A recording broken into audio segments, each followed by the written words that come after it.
Welcome to Lecture 6 of BIB102 New Testament Survey. Today's lecture is going to cover the Gospel of Luke. And in this lecture, we're going to talk about the introductory issues related to the Gospel of Luke, some unique aspects to the Gospel of Luke, and we'll go through a few unique materials that are only in the Gospel of Luke. So let's get started.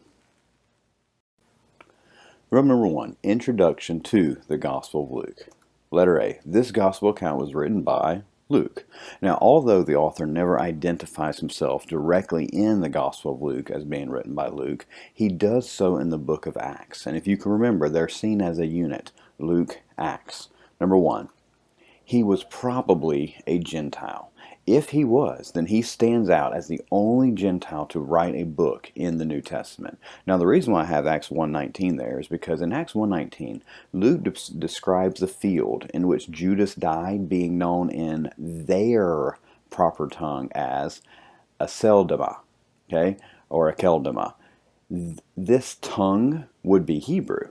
And he seems to be referring to the Jewish people. So if he was a Jew, then he would have said in our tongue. So this indicates that Luke was most likely a Gentile. Number 2, he was a physician. According to Colossians 4:14, he was a medical doctor, as we would call it today. Number 3, he was not one of the original 12 disciples. However, given the research in which he claims to have done in Luke 1 through 4, his information can definitely be deemed as reliable. And I also have to point out again, just because someone wasn't one of the original 12 doesn't mean they were not a disciple of Christ. Number 4, he was a friend of Paul and traveled with him. It is thought that he was converted in Antioch and became a close friend of Paul on his journeys. In fact, he went with Paul to Rome on his last missionary journey and stayed with him until he died. Some even suggest that Luke was the pastor of the church of Philippi. Now, a lot of that is speculation and just church tradition. We do not know exactly for sure some of the details about exactly where he was converted and which church he was a pastor of, but we do know that he was a close friend of Paul and traveled with him and even was with him in Rome on his last missionary journey, according to Acts 27. Now let's look at letter B. This gospel account was written sometime between AD 60 and AD 65, probably around 60. Letter C. This gospel account was written to display Jesus as the Son of Man. And that makes it the key word, or the key words are Son of Man. This phrase is used so many times throughout the Gospel of Luke that it makes it extremely obvious that he's trying to point out that Jesus was God, but he was also man. Now let's look at Roman rule 2. Unique features to the Gospel of Luke. Like we've already done with Matthew and Mark, let's look at some features in the Gospel of Luke that can only be found in his Gospel, or that his Gospel emphasizes more than any other. Letter A. His gospel account emphasizes prayer more than any other. Now, there are 14 recorded prayers of Jesus in the Gospels. Out of those 14, 11 of them are recorded in the Gospel of Luke. The reason why I find this significant is because of a physician's priority on prayer and the fact that we can see a lot of God's work in our lives through prayer. Letter B. His gospel account mentions the Holy Spirit more than any other. In fact, he mentions the Holy Spirit more than both Matthew and Mark combined. Letter C. His gospel account records more miracles over sickness than any other. Now, why would you suspect he did this? My suspicion is because he's a doctor. And since he is a doctor, he's going to point out the miracles that Jesus did over physical ailments, because that's his occupation. Letter D. His gospel account mentions angels more than any other. Why? Who knows? Maybe just because he thought they were cool. I don't know. But he does give much more detail and information about angels than the other gospels. And then lastly, letter E. His gospel account emphasizes parables more than any other. As we will see, 17 parables are only found in Luke's gospel account. 17. So why is that? If Jesus was the God-man, and he came to bridge that gap between us and God and link us together, this is where the parables become so profound in what they teach us. Some people have said a parable is an earthly story with a heavenly meaning. So what Jesus is trying to do is trying to give us an illustration in an earthly way that we can understand of the metaphysical transcendent heaven that we one day will all be a part of if we believe on him. Well, that's all the unique features of the Gospel of Luke. Let's move on to Roman numeral 3. Unique material to the Gospel of Luke. Now let's look at some different material that only Luke mentions in his writing. Letter A. First, let's look at many individuals who are unique to Luke. Most notably, number 1, only Luke mentions John the Baptizer's parents, Zacharias and Elizabeth. Now, Matthew, Mark, and John all talk about John the Baptizer. However, only Luke mentions who his parents were. This recording of John the Baptizer's parents as being Zacharias and Elizabeth is what lets us know that Elizabeth and Mary were cousins. And if Elizabeth and Mary were cousins, that means John the Baptizer and Jesus were cousins. Now, if you also notice, I call him John the Baptizer, not John the Baptist.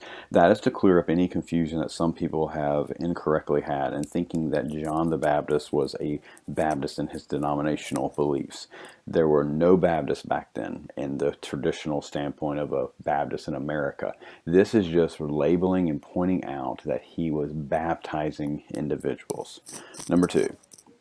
Only Luke mentions the individual promised to not see death until he saw the Messiah, and his name was Simeon. Now, Simeon was a man of faith in God and was serving God, so God had rewarded him and said, you will not see death until you see the Messiah, which is kind of cool and kind of sad, because the cool part would have been, yes, I don't have to die until I see the Messiah, kind of promised life. And then the sad part was, now that he's seen the Messiah, he's like, oh no, okay, I guess I could die at any time. Then number 3, only Luke mentions the faithful widow who was excited to see the Messiah, Anna. Now this faithful widow, we're actually going to talk about her a little more in detail when we get to the actual story of Jesus' birth. So I'm going to hold off on that for another lecture to get into detail with her. Then number 4, only Luke mentions the despised tax collector Zacchaeus, who discovered he is loved by the Messiah. Now, Zacchaeus was a wealthy chief tax collector and wanted to see Jesus, but because of the multitude of people and because he was really short apparently, he had to climb up into a, King James says, sycamore tree. Technically it was a mulberry tree because they don't have sycamores in Israel. But Jesus saw him, tells him to come down, and says that he is going to his house that day. Now, while Zacchaeus is with Jesus, he tells Jesus that he gives half of his goods to the poor, and if he ever misappropriates money and accidentally takes more money from somebody than he should, he restores that money 4 times. So if he accidentally took $100 more than he should have, he gives the person back $400. It wouldn't be awesome if IRS did that for us. But anyway, and this amazed the people, and Jesus, perhaps maybe sarcastically, declared that salvation truly came to the house of Zacchaeus because of his giving to the poor and how he would financially make up for any mistakes that he made. Now let's look at number 5. Only Luke mentions one of the 2 disciples on the road to Emmaus, Cleopas, who was privileged to see and talk with the risen Messiah.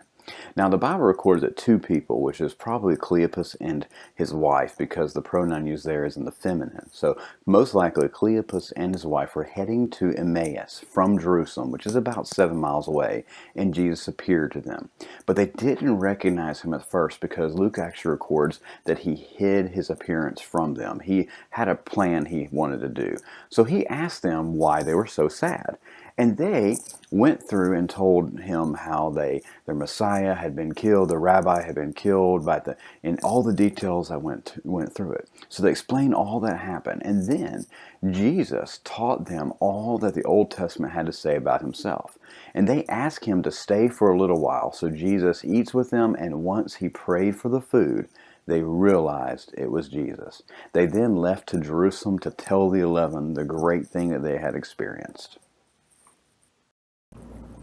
Luke's birth narrative is the most extensive of any gospel account. Number one, only Luke records John the Baptizer's birth. So before Luke records Jesus' birth, he actually gives some detail about John the Baptizer's birth. Here's how he starts it. Letter A, Gabriel announces that Elizabeth is pregnant with John. Now, Elizabeth was the husband of a man named Zachariah, and Zachariah was a 49-year-old priest. We know his age because he was 1 year away from retirement, which was at 50 if you were a priest. And they were both very godly individuals, but Elizabeth she had never had a child before. She was barren, and she was most likely past the age where she could have even gotten pregnant.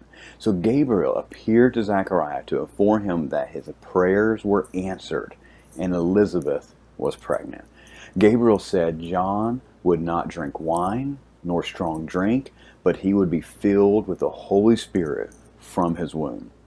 And because of Zachariah and Elizabeth's age, Zachariah's a little skeptical, so he asked for a sign. So Gabriel says, the sign to you that what I say is true is that you will be mute. You will not be able to speak until John's birth. Well, that brings us to the end of Lecture 6 for BIB102 New Testament Survey. Hope you enjoyed it. If you have any questions or you need anything, please do not hesitate to contact me.